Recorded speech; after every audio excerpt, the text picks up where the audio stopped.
It's important to distinguish the two LaFarge cases, the terrorism one, the financing of terrorism on one side, and the international crimes, complicity in crimes against humanity, which raises very difficult issues, but fascinating. No one can act with impunity. These are crimes that are beyond the pale.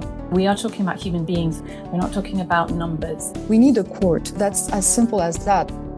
This is Asymmetrical Haircuts, your international justice podcast with Janet Anderson and Stephanie van den Berg. This episode was produced in partnership with justiceinfo.net. All rise. Hi, Steph. Hi, Janet. So I'm going to start off with a little test for you, Steph. If you had to, I'm going to put you on the block. If you had to sum up Dutch approach to universal jurisdiction, which is what this podcast is all about, would you be able to? What would you say? Well, I mean, I have to do this often for Reuters because it has to go into my story to explain why on earth are they doing these cases. I looked up the Reuters blurbs, kind of cheating, but we say that under the concept of universal jurisdiction, Dutch law broadly allows cases to be brought against foreign nationals for crimes committed abroad if the victims or perpetrators are present in the Netherlands. And what would you say if somebody put you on the spot again and said, okay, so what's different about universal jurisdiction in the Netherlands from other versions around the world? I think the main thing is the kind of presence requirement. What we've seen mostly are cases where perpetrators are present on Dutch soil. But that recently shifted a little bit when we had the Ethiopian human trafficking case that we covered as well, where it was just the victims and part of the crimes that had to be committed on Dutch soil. So we see it shifting a bit, but I think that is the main difference. It's not just anybody, anytime. There has to be kind of link to the Netherlands. Yeah, I think I'm also conscious, correct me if I'm wrong, that they don't do structural investigations. So they can't just kind of take a whole situation and say, let's find out everything around it and then slot some people in. They have to start with more or less as somebody. Is that right? Yes, indeed. I couldn't come up with the word for structural investigation. But indeed, you cannot have, like France has a case against X or Germany has, just looking at a structural investigation into Syria, I think. And that doesn't work for the Netherlands. Okay, well, you've let the cat out of the bag already because I've fooled the listeners into thinking we're doing Dutch universal jurisdiction, and we're not. We're doing French universal jurisdiction. And the reason why I did that thing about the Dutch is because I can more or less sort of explain it, but I can't explain French universal jurisdiction. I don't know what their approach is. I know that it expanded a couple of years ago, and I know that it's very active now. Do you have any other assumptions, Steph? Any other knowledge? I know that they need to have a French victim, usually, because there's always a lot of searching for somebody with dual nationality. At least I think I know this. These are all assumptions. And structural investigations and this case against an unknown person they can bring. But we need somebody with a lot more knowledge to help tell us what's really going on. Okay, well, to satisfy both of our curiosities and hopefully the curiosity of some listeners as well, we've invited Jeanne Sulzer of Impact Litigation and also connected to Amnesty France to help us out. Hi, Jeanne. Hi. So let's start, shall we, with some of the most recent cases. Again, I'm conscious that we have not picked up the details on these, even though we've been aware of them. I was going to use those as ways to explore what the nuances are, how the field is developing. And the two that I was going to suggest that we have a quick look at would be the Lumbala case and then the LaFarge case. But I'm sure you have some other examples to offer. So I'm going to kick off and do a Stephopedia and then hand over the real role to the other real Stephopedia for the next one. So Lumbala, this is the summary I did. It's about Roger Lumbala, former rebel leader from the Democratic Republic of Congo. He's been sentenced recently to 30 years because he was found guilty of complicity in crimes against humanity, including ordering or aiding and abetting torture and inhumane crimes, executions, rape, constituting torture, sexual slavery, forced labor, and theft. Goodness, what a lot. And really interesting in that case, he refused to accept the legitimacy of the court, which was in Paris, and he did not actually appear, I think, in courts, but we can get into that. So LaFarge from the real Stephapedia. Well, the real Stephapedia went to the Reuters blur, but we wrote that cement maker Holcim's LaFarge unit went on trial on charges that its Syrian subsidiary financed terrorism and breached European sanctions to keep a plant operating in northern Syria during the country's civil war when there were armed militias in the neighborhood. Investigative judges alleged that LaFarge paid jihadist groups, including Islamic State and the Al-Qaeda affiliated Nusra Front, both designated as terrorists by the EU, a total of 5 million euros to keep the plant operating between 2013 and 2014. Goodness, you pack a lot into a Reuters blurb, don't you there?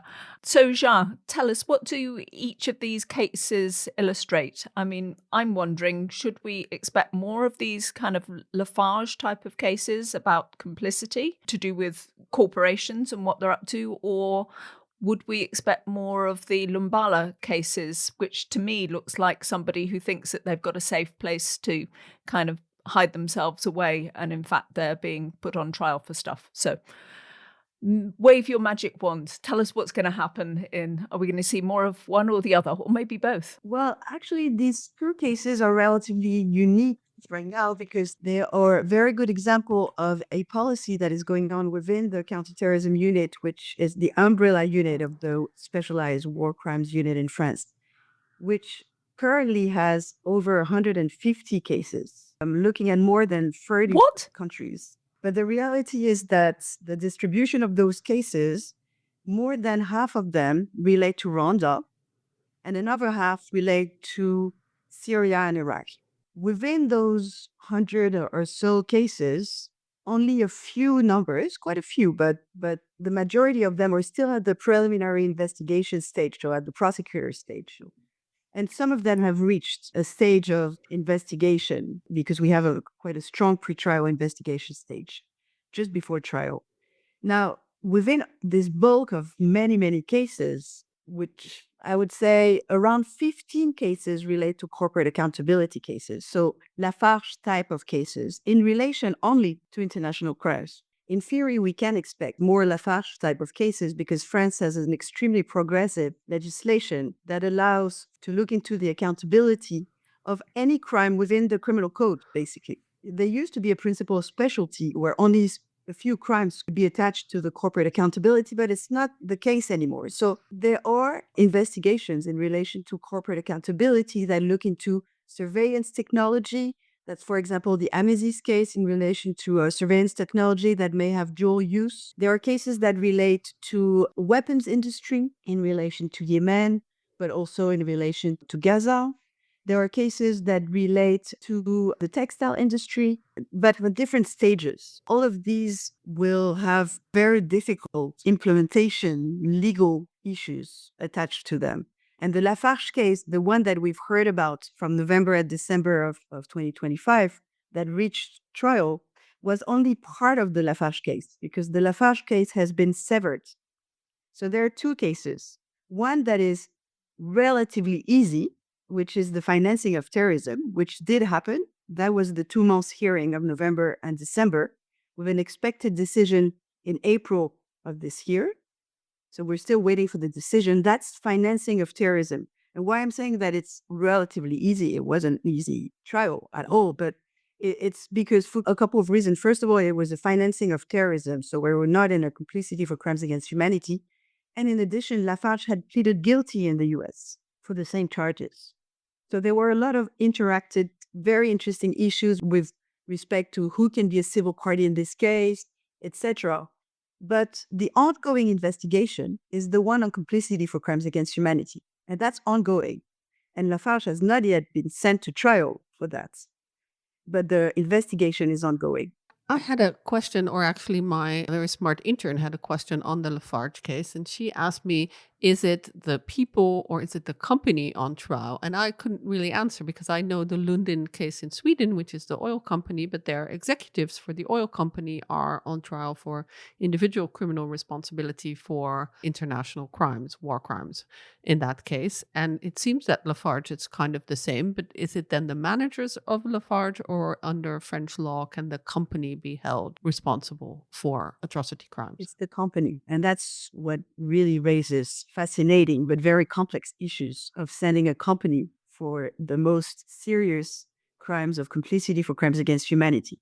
And that was why the indictment for complicity for crimes against humanity was challenged by the defense before the Supreme Court, and which led to a historic decision in 2021, which explained that and confirmed the indictment of LaFarge and its subsidiary for complicity in crimes against humanity, and explained also that it is not required that LaFarge neither shows any adherence or would adhere to or approve the criminal act, but only that it had knowledge of the criminal act, and that through aiding and abetting, it would facilitate the preparation or the commission of the act. Now, once we've said that, that's nice on paper, but how do you concretely take a company to the Cour d'assises, so the highest criminal court? This is what the ongoing investigation is about. Because I would imagine that then LaFarge could say, or lawyers for LaFarge could say, we have, a rogue manager who decided this and we didn't know about this, a kind of command responsibility situation. Is that the kind of scenario that's envisioned? And would that be the first time that you have a kind of corporate command responsibility? That would definitely be the first time that you would have a corporate, for sure, the first time ever that a corporation would be taken to court for complicity in crimes against humanity, definitely. What is unclear is whether or not this investigation is going to, at some point, lead to a trial. But I think many organizations, many individual victims that are joining the case are going to push very much and are going to support the investigative judges in their functioning and in their discussion and reasoning and being, creative also. But of course, this is a case where the defense is very strong, and that's fair enough, of course, but it's going to be a very difficult case. It's important to distinguish the two LaFarge cases, the terrorism one, the financing of terrorism on one side, and the international crimes, complicity in crimes against humanity, which raises, very difficult issues, but fascinating. What about the Lumbala case? What does that show us? And are there more cases of that type? I can imagine you mentioned a number of Rwanda cases. Maybe those are more of the style of the Lumbala one. The majority of the cases before the specialized war crimes against humanity units relate to individual responsibility. The majority of the cases that have been tried until now have a relation to Rwanda. There's been 15 cases, more or less, that have been tried in France for international crimes. Huge majority of them relate to Rwanda, one to Liberia, Kunti Kabara, and recently the Democratic Republic of the Congo with Lumbala. Now, a case where you have the accused in court, because one of the features of France is that you can have trials in absentia. So I would say, like, when you described the Netherlands, I was thinking, what would I say, with regards to what is really specific to France? Well, first of all, we have a number of cases that are in absentia. So where you have no one in the box and actually no defense either, even no lawyers representing the interest of the defense. It's really the prosecutor and the civil parties, the victims, and the judges with a jury. There are a number of cases that are in absentia that are going to come up to court soon, including on Syria. But what was really important and unique with Lumbala is that it's a pure universal jurisdiction case. It has no nexus to France. You mentioned the fact that maybe there's a need to have a French victim, where Lumbala is one of those very rare cases where there is absolutely no link to France, except that he was indeed on French territory. But why was he on French territory is because he had tried to seek asylum status and the protection of the Refugee Convention. And he was denied, based on the 1F clause, he was denied refugee status. And that articulation between the immigration services and the prosecutorial services is new. It comes from a law in 2015, and that has created a very large amount of new cases. Because before, this gray zone that was those people that had been rejected from the protection of asylum, but that could not be sent back for obvious reasons that they could face torture or death penalty. They were in a gray zone and they were not necessarily being investigated into. Now, automatically, all the 1F cases, that's how we call them now, those that have been rejected from the protection of asylum, are sent automatically to the war crimes units. And that has just raised a very large number of new cases. And Lumbala is one. So he was based on the territory, basically, because he was trying to seek refuge. Whereas France is, as you rightly said, is a very difficult place to bring a case based on universal jurisdiction because the conditions are quite harsh, actually. It's funny to see that you have 160 cases while the conditions are very harsh. And that's because most cases have a French nexus, either a French victim, so it's a passive personality case, or a Franco-led perpetrator. All the corporate cases are French companies, not pure universal jurisdiction cases. Whereas Lumbala is a pure universal jurisdiction cases with an accused in the box who refused to appear, but he's in France. The Lumbala case, for other reasons, is a very interesting one in terms of fight against impunity in the DRC. It was the first mapping report, first trial emerging from the UN mapping report of the crimes committed in the eastern part of the Congo in 2002 and 2003, erasing the board, etc., which recommended for a number of justice avenues, but nothing ever had been tried. And so Lumbala was really the first person to be tried. So the court used the UN MONUC mapping report a lot, and a lot of NGOs as well. And this trial, I think, was very interesting and unique because it showed how a country like France, which has a very strong civil party access, so a country which allows for victims to be represented, to appear in court, to put questions to the witnesses, to the experts, who can ask for investigative act at the pretrial stage. So victims have a very, very, very important part. And this, in the Lumbala case, more than 30 victims came from the DRC. They were supported by, the French embassy, by the NGOs themselves, by Trial, Clooney Foundation, an organization that I represented, minority rights group. And that included extraordinary coming of people from the Bambuti community, so pygmies from the eastern part of the Congo, that we represented, came from the DRC to testify and to be heard before the court. So that trial, in that sense, was, and it's true for Rwanda's related trial as well. This possibility of victims to be heard and be legally represented really shifts a lot those trials, particularly when they're in absentia, which was almost the case of Lumbala in reality, because he refused to come up from jail. It's funny to hear you explain this novel 1F thing in France, because this is what the Netherlands has done, I think, since when we got the UN tribunals for the former Yugoslavia, and there was this idea that we can't have these people on our soil. For the 1F exception, somebody demands asylum but can't be allowed because he is possibly suspected of being a war criminal. Those automatically, indeed, in the Netherlands, go to like a special unit and have gone there for years. And this is how we have gotten these cases in the Netherlands of, indeed, also Congolese person known, I think the nickname was the Roi de Bête, the King of the Beasts. I don't remember his name, but he was on trial in the Netherlands. We had a lot of Rwandan alleged genocidaires on trial in the Netherlands, some people from the former Yugoslavia, and also Afghan security services people, all under this, who had asked asylum and wasn't granted, but because they had asked asylum and they couldn't be sent back, they had that presence in the Netherlands, which got the Netherlands this glut of cases. Now the Netherlands may be slightly expanding again, but for a while they looked like they were shrinking their amount of universal jurisdiction cases. And France is now kind of catching up to the Netherlands. But as you say, in France, you have much more involvement of victims in these trials, which in the Netherlands is still kind of limited.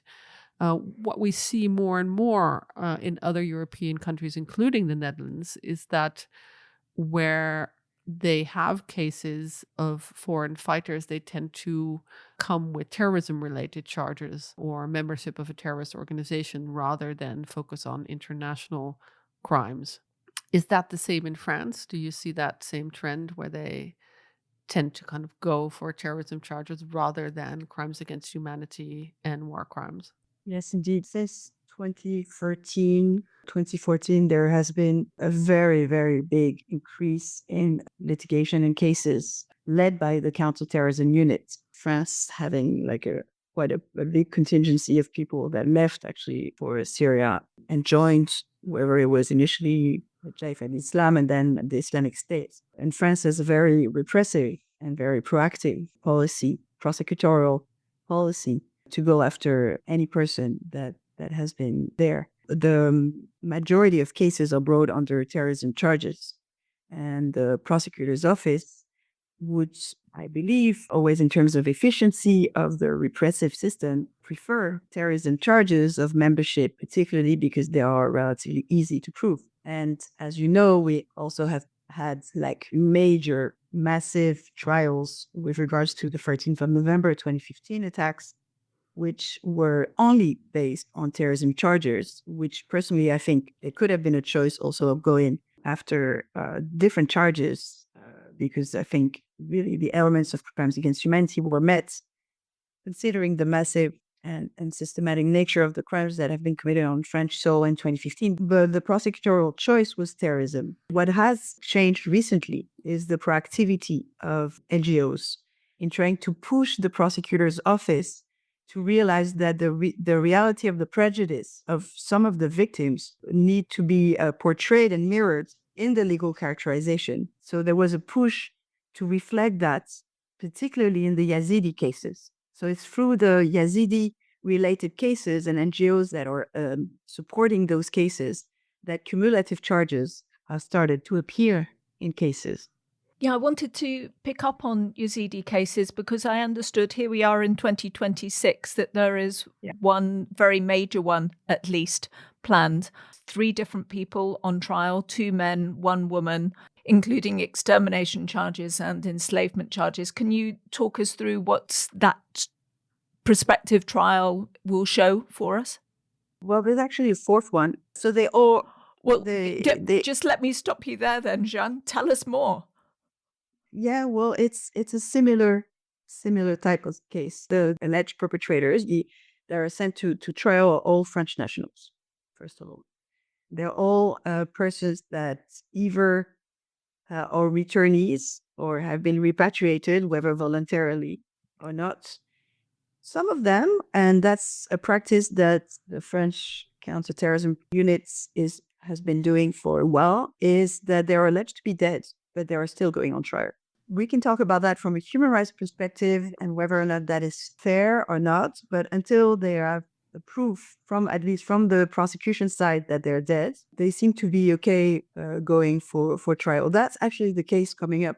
The first Syrian case coming up in absentia, I believe it's on the 20th of March in France, which of course, more than symbolically, not only symbolically, is a very important one because it's the first case that will be both cumulative charges, terrorism and crimes against humanity and genocide in relation to crimes committed against members of the Yazidi community, is one where the accused box will be empty. The other cases, it relates to French women who left in order to join their husband or marry there, persons that are very well-known Islamic State leaders that some of them have probably died as well, and that have returned. So there will be presence.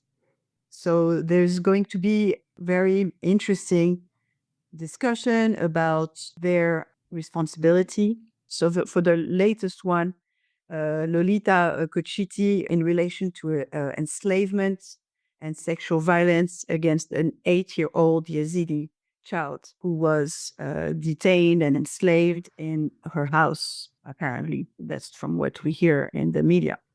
That's the 4th case that has been sent. The other one is Sonia Mejri. I don't think we know yet of a trial date, but I think we hear from like around 2027. because there are not that many UJ related cases that can be taken for trial because there's a backlog. So it's around 3 to 4 cases maximum. There's a lot of Rwanda cases also are on appeal. So that should be around 2027. And it's the same kind of profile of a woman who was the wife of very well-known jihadists. And it's her accountability and responsibility with regards to enslavement charges and sexual violence. So there's been this proactive push from NGOs who, I don't know if you know, but NGOs can be civil parties in France. So they can have the status of victims that are legally represented and that can also be proactive at the pretrial stage. And that's all these cases, they move thanks to the proactivity at the pretrial stage of NGOs, lawyers, and victims that participate. Because at the pretrial stage, we have access to the case file. As lawyers, we have access to the case file. You have in front of you an investigative judge who investigates for all the parties, for the prosecution, the defense, and the victims, civil parties. And so you put request to the investigative judge. I would like X person to be heard. I would like, this thing to be filed. And that's how victims in France are being able to shape the investigation and and that's really, I mean, the history of French UJ cases is a lot about that. So that is a good explanation of how victims and also NGOs as representatives as civil parties can shape cases. There's another case that we haven't mentioned yet, which is the Bashar al-Assad Syria chemical weapons case.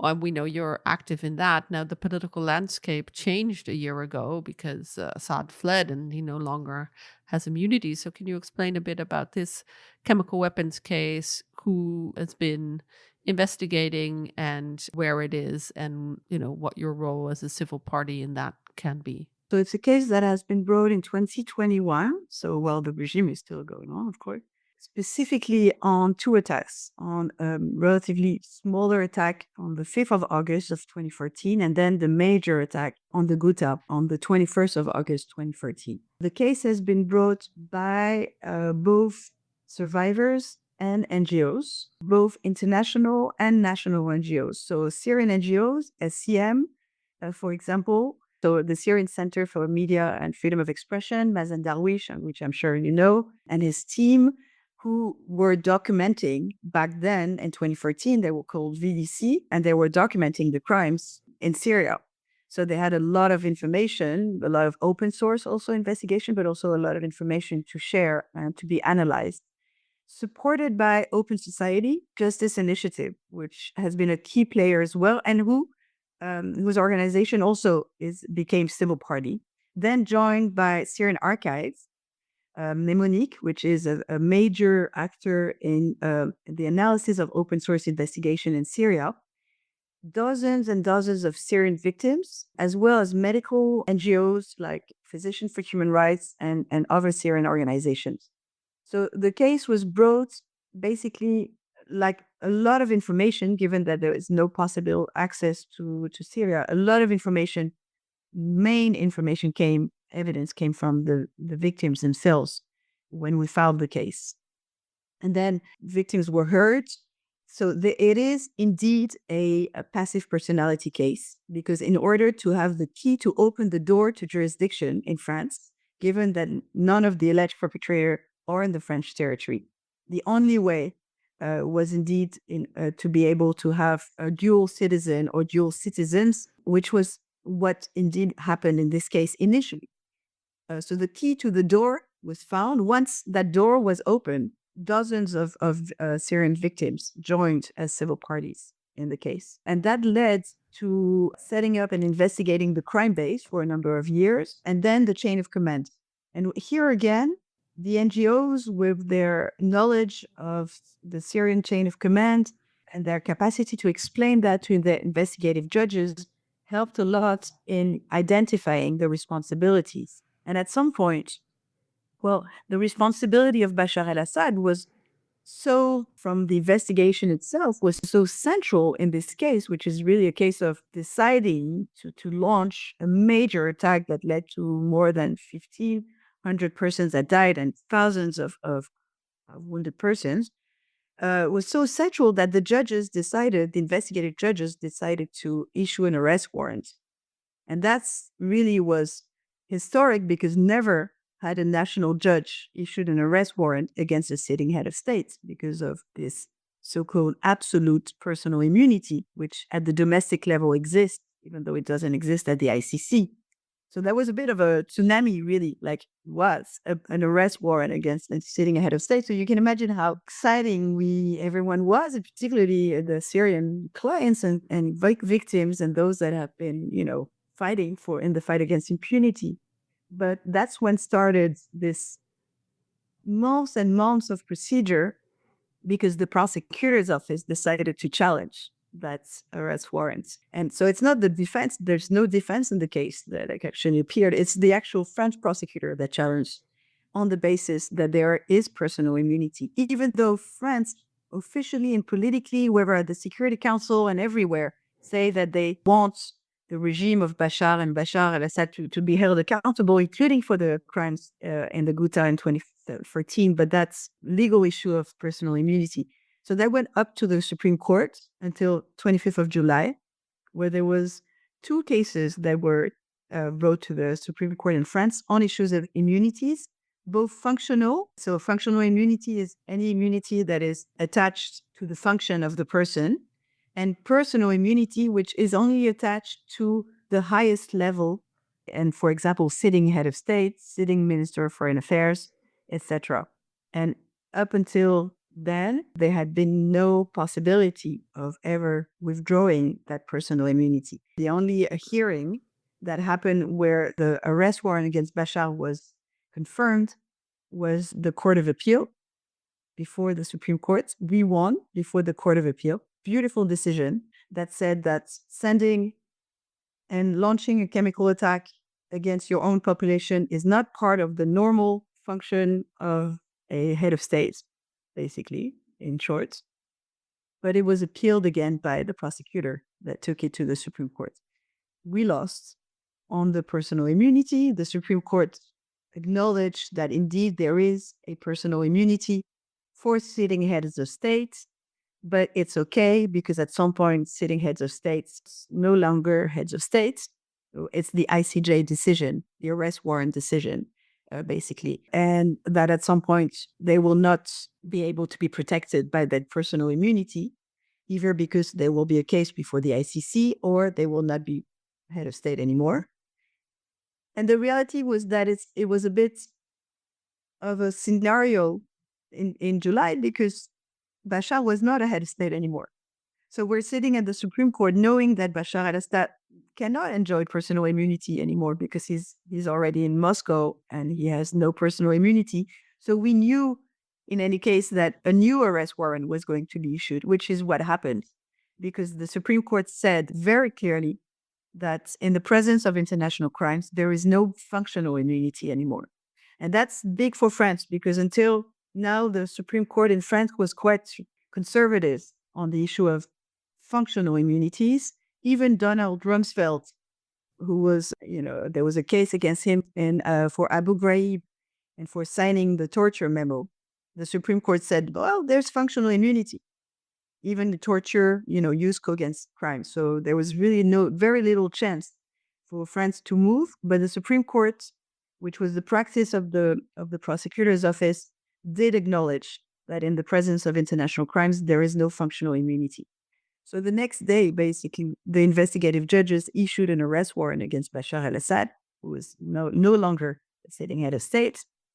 And so we currently have in France 21 arrest warrants in relation to Syrian individuals, including Bashar al-Assad, who is targeted in 3 different cases: chemical weapons case, the media case in Homs, where Mary Colvin and Rémi Auchlik got killed, which is a case that is ongoing that led to the issuance of 7 arrest warrants, including one against Bashar al-Assad and also against Maher al-Assad, his brother, who led the 4th Division, who is alleged to have been central in the bombing of the media center, which killed Marie Colvin and Rémi Auchlik, as well as the chemical attacks, and a number of other cases. So now the issue is more implementing those arrest warrants and hoping that we know there is going to be a trial, a chemical weapons trial at some point. I think we're all very comfortable with the idea, but what we wish now is that one of them be arrested and be extradited to France to appear in court. Wow, tour de force, Jean, with so many different elements there. We've done immunity in different cases, and I was really pleased to get this understanding what's been going on in the French side of things, because we've acknowledged it, but we haven't gone into it in depth. I had a ton more questions for you, but I think it's probably time to wrap up the podcast. You've already indicated a few things to look out for, cases that are coming up. Is there anything else that you would like us to look out for in the next year on the French international crime legal landscape before we wrap the pod? The Lumbala case was a good example that the prosecutor's office is now being keen at looking and careful at looking at sexual violence. Lumbala was convicted both for sexual violence. So, unfortunately, the law is like that. There's no retroactive. He was convicted based on the legislation in France before France implemented the Rome Statute for the ICC. So there was no underlying sexual crimes against humanity then. He was indicted for sexual violence amounting to torture. And he was also, and this is something I think that is really new and unique, he was indicted for sexual slavery as well. Both this and the Kuti Camara case show that there is now a strong focus in the investigation on sexual violence from the prosecutor's office and also from the lawyers and the NGOs that work with the investigative judges and the prosecutors. So that's, I think, important. And of course, that will come up in the Yazidi cases as well. Just to say that if you are enjoying this podcast and you'd like to give us a bit of extra support, you can head over to our Support Us page where you can give us a tip, or you can follow us on Patreon and you can download our newsletter. And we really appreciate everybody who gives us a bit of extra support there. Our final question always at Asymmetrical Haircuts is, what do you do? What are you reading? What are you listening to? What are you watching? What's on your Netflix or HBO queue? Or are you listening to any other podcasts that we should know about? Or are you reading any good books that you want to recommend? And it can be related to the field, but of course it doesn't have to. Let's also normalize that we like to do other things than read about war crimes all the time or listen to them all the time. But maybe you're one of those workaholics that recommends a lot of workbooks, which also we don't want to shame. I try to do both. It's funny because I'm actually reading 2 legal related textbooks, but that are quite funky, I think. One is because I have a special interest in the issue of music and human rights. So I'm reading a textbook that I've just ordered and received, which actually is called Music and Human Rights, which looks at how music can be both reparative, but also an avenue for protests, for resistance. And it's quite fascinating. So I'm just starting to look into that book. That's because I have this little side project that relates to parting as a human rights, which is about trying to look into this, both the human rights narrative of those places where it's not possible to party for different reasons, political, etc., and at the same time, how important it is to enhance that possibility of being together. And also, unfortunately, seeing that, often terrorism crimes and other related crimes happen in places where people are enjoying themselves. And so I think that's why I ordered this book, Music and Human Rights. So yeah, I'm trying to, it's both related and not completely, but. In that vein, I need to recommend a podcast I've been listening to, which is, there is a new podcast about Fela Kuti and his music and how it related to challenging the Nigerian regime. We'll put a link to that in the show note, but I've been enjoying that very much. And Janet we need to now put that picture of you, Janet, with Fela on the website. Exactly. I'm just going to do my claim to fame of meeting fella, being on the beach at a concert with him, having my bracelet stolen as I walked back through the crowd afterwards, but definitely being there. Did I partake? Did I smoke? Did I not? You'll never know, but I have some photos. Okay, Jeanne, thank you so much for making time to run through one of my blind spots to understand exactly what goes on in France. And please come back to us and tell us more about any individual case as they progress through, because these all sound like really important ones. We're working like almost every day to update a mapping of universal jurisdiction cases at Amnesty France. That's our little baby. We can put a link to that. It's a visual mapping with fact sheets for each of the cases. And we're really trying to volunteer work to update it whenever there's a new development. So I hope this can be useful. It's only France, but all universal jurisdiction cases. We'll link to it because, like us, there's plenty of international law geeks who listen to this podcast who love to look at these maps, and I really like those maps as well. So we'll definitely link to that. Thank you so much for taking the time. I think we're definitely going to get back to you on this. I have a personal mission to do a big Yazidi story and Yazidi universal jurisdiction story for Reuters this year. So I'm sure some of that will bleed over in the podcast as well, and I'm sure I will call you also to get some more background for that. So thank you so much. And we'll have you back on anytime when these cases come to fruition. Thank you so much. Wonderful. This was Asymmetrical Haircuts, your international justice podcast, created and presented by Janet Anderson and Stephanie Vandenberg. This episode was created in partnership with justiceinfo.net, an independent site covering justice efforts for mass violence, and with the Hague Humanity Hub. Music is by autonautics.com. You can find show notes and everything about the podcast on asymmetricalhaircuts.com. This show is available on every major podcast service, so please subscribe, give us a rating, and spread the word.